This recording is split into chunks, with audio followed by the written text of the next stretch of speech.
নমস্কার বন্ধুরা, মাই veg food চ্যানেলে আপনাদের সবাইকে স্বাগত জানাই। আজকের রেসিপি দারুণ স্বাদের সয়াবিনের ধোকা। আশা করি আজকের রেসিপি আপনাদের সকলের পছন্দ হবে, ভালো লাগবে।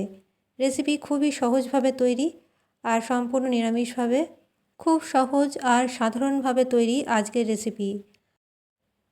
প্রথমে নিয়ে নিয়েছি 10 টাকার এক প্যাকেট সয়াবিন। 5 মিনিট গরম জলে ভাপিয়ে নিয়েছি। সয়াবিনের জল ভালো করে ঝরিয়ে নিয়ে অন্য একটা পাত্রে রেখে দিয়েছি। আর অন্য একটা পাত্রে নিয়েছি হাফ কাপ ছোলার ডাল। সারা রাত জলে ভেজানো ছিল। জলটা ঝরিয়ে এবার মিক্সার জারের মধ্যে সেদ্ধ করা সয়াবিন জল ঝরিয়ে রেখেছিলাম সেটা এর মধ্যে দিয়ে দিলাম। কোনো রকম জল ছাড়াই কিন্তু এই সয়াবিন বেটে নিতে হবে। 2টো কাঁচা লঙ্কা দিয়ে এটা ভালো করে পেস্ট করে নিচ্ছি। মিক্সির জার 2-3 বার ঘুরিয়ে নিতে হবে অফ অন করে। দেখুন সয়াবিন বাটা তৈরি হয়ে গেছে। এবার সয়াবিন বাটা অন্য একটা পাত্রে রেখে নিচ্ছি। সয়াবিন বাটা মিক্সার জার থেকে আমি অন্য একটা পাত্রে রেখে দিচ্ছি। আর এর মধ্যে যতটুকু সয়াবিন বাটা আছে তার মধ্যেই নিয়ে নেব হাফ কাপ ছোলার ডাল। ছোলার ডাল সারা রাত জলে ভেজানো ছিল, জলটা ঝরিয়ে এর মধ্যে নিয়ে নিলাম।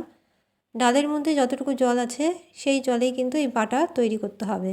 খুব বেশি জল কিন্তু এখানে ব্যবহার করা যাবে না। এখানে কোনো রকম জল আমি দিচ্ছি না।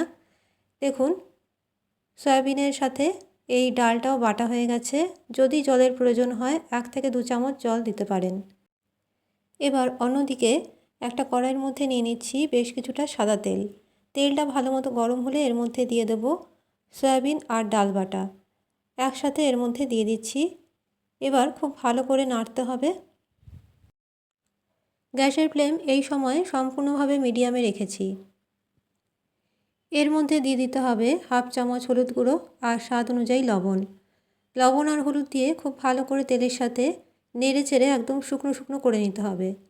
প্রায় 1 থেকে 2 মিনিট গ্যাসের ফ্লেম মিডিয়ামে রেখে এই রকমভাবে সয়াবিন আর ডাল বাটা খুব ভালো করে নেড়ে চেড়ে নিতে হবে।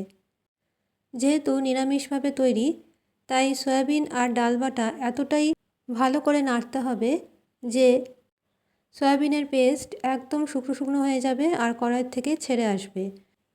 বাড়িতে যখন কোনো সবজি থাকে না তখন সয়াবিনের এই রেসিপি একবার ট্রাই করে দেখতে পারেন। খুব সহজে আর কম সময়ের মধ্যে তৈরি আজকের এই রেসিপি। খেতেও দারুণ স্বাদের হয়। খুব ভালো করে নাড়তে নাড়তে যখন কড়াই থেকে ছেড়ে ছেড়ে আসছে দেখুন এই সময়, তখন আমি একটা তেল মাখানো প্লেটের মধ্যে এই মিশ্রণটি ঢেলে নেব। আর ঢেলে এটা চৌকো শেপ দিয়ে নিয়েছি। এবার ঠান্ডা করে একটা ছুরির সাহায্যে এটা চৌকো টুকরো করে কেটে নিচ্ছি। এখানে আমি চৌকো টুকরো করে কাটছি, আপনারা আপনাদের ইচ্ছে মতো কাটতে পারেন।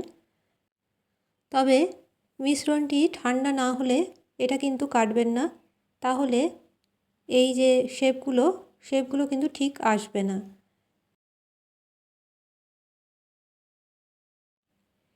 এবার অন্য একটা কড়াইয়ের মধ্যে নিয়ে নিচ্ছি সাদা তেল। তেলটা গরম করতে বসিয়েছি। এবার চৌকো টুকরো করা ধোকাগুলো একটা একটা করে ভেজে নিতে হবে। এখানে তেলটা যখন হালকা গরম হবে তখনই কিন্তু ধোকাগুলো আমি এর মধ্যে দিয়েছি।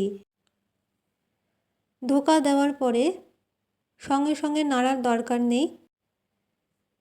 প্রায় 30 থেকে 40 সেকেন্ড পরে ধোকাগুলো এপিট ওপিট করে ওলট পালট করে ভেজে নিতে হবে। দেখুন সয়াবিনের ধোকাগুলো কিন্তু আমি এরকমভাবে ভেজে নিচ্ছি।